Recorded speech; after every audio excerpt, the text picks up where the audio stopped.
Water everywhere, and not a doctor drink.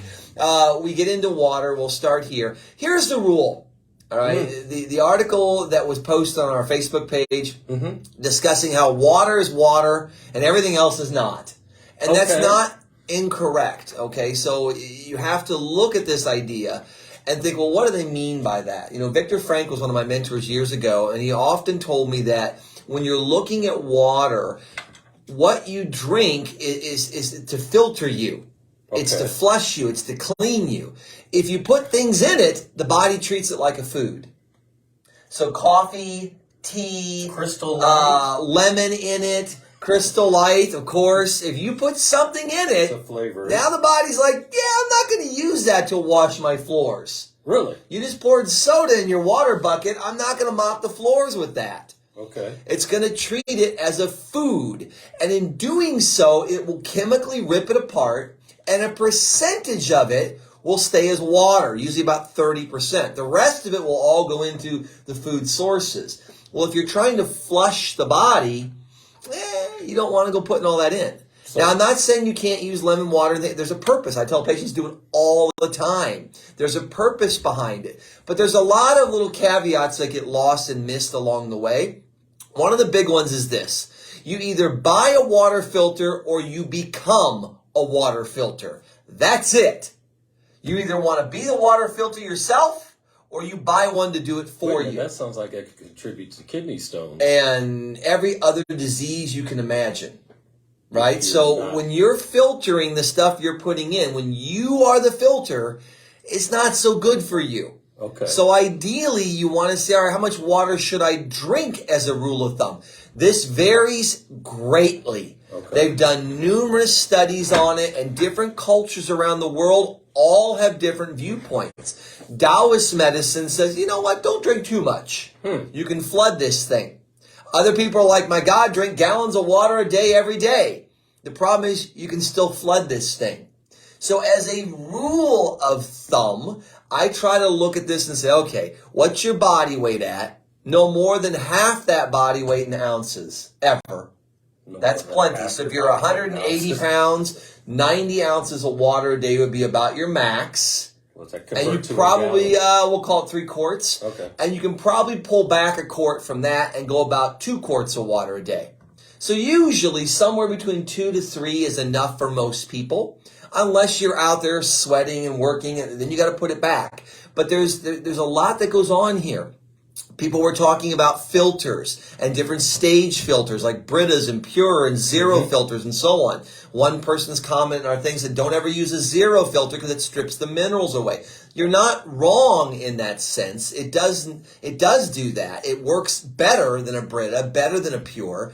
Those are 3-stage filters. The Zero filter, I think, is a 5-stage filter. So it's going to do a better job at removing chemicals and impurities and things like that from the water than the Britas will. Right? That's just how it works. All of them are better than nothing. And if you can afford nothing, at least fill a pitcher full of water, set it out, and let it sit. Put a paper towel or something over it, let it sit at night, so the chlorine will at least evaporate off out of that water, and drink that the next day. That's at least better than nothing.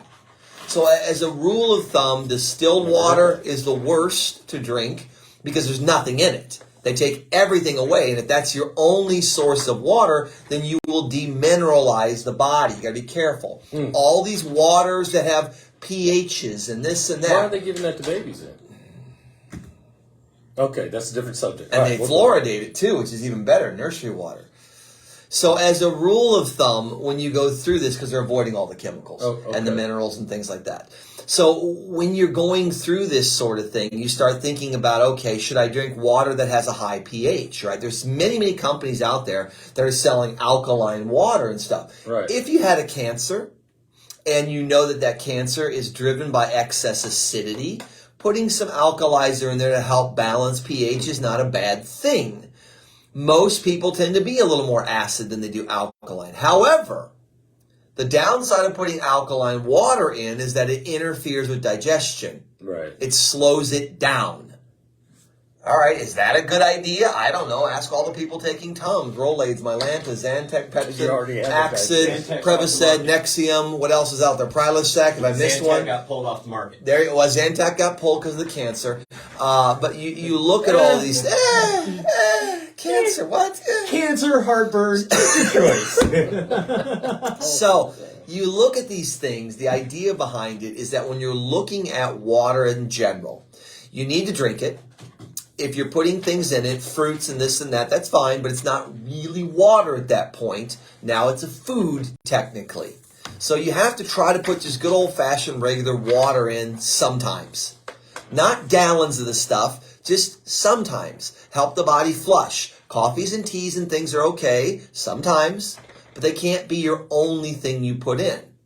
Same thing goes with sodas and all this. And they asked about carbonated beverages. So when you're looking at carbonated beverages, the carbonation is either a carboxylic acid or a phosphoric acid. Mm-hmm. Okay? That's what gives it the bubbles and all that. Beer has it. All the sodas have it. Carbonated water has it. Unless it's a naturally carbonated water that nature's done to it. It's a little bit different animal. But the carbonation in general is still an acid.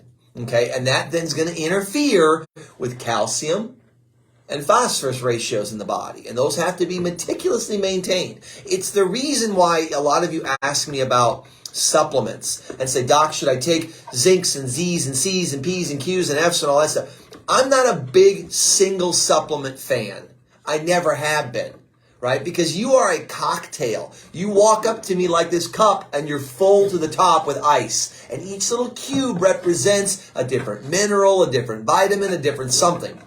And you're sitting there with a handful of these ice cubes of calcium and you go and dump it into a glass that's already full. Something's got to spill out. What? Nobody knows. And so you get all these weird conundrums of craziness that spill out of the glass, and all of a sudden now you're deficient in this mineral, deficient in that mineral. So you've got to be very careful when you're taking individual supplements. Water holds the same thing, right? It's supposed to have all these minerals in it. So if you're worried about a zero filter, then I personally would go and say, all right, let's get some Himalayan salt. I like a certain company that I believe is far superior to everything else out there. And you take a pinch of it, you drop it in a bottle of water a couple times a day. It will put those minerals back for you so you don't miss them while you're filtering your water.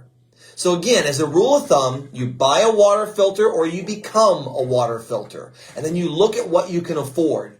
If you can afford a whole house filter, filter the whole thing. But that's on your shower, though. That's your entire house. But I thought it's the water coming in off the tap. I thought you wanted the minerals. They'll put them back, though. They'll put them back. So like Culligan, I know, does a whole house filter. They will literally put all the minerals back for you. They got a big salt tank they put next to it that puts the minerals back in the water after the water has been filtered and cleaned. So that's a good thing. It's a great thing. Okay. Especially when you live in small towns like Chatham. Anyway, so if you did that, where they may have some water problems, not saying they do, but if they did, that might not be a bad idea, right? If you're getting weird little rings and things around your toilets and all that stuff, might be a good idea to put a filter on there. All right, we got to take a break. Back in just a moment.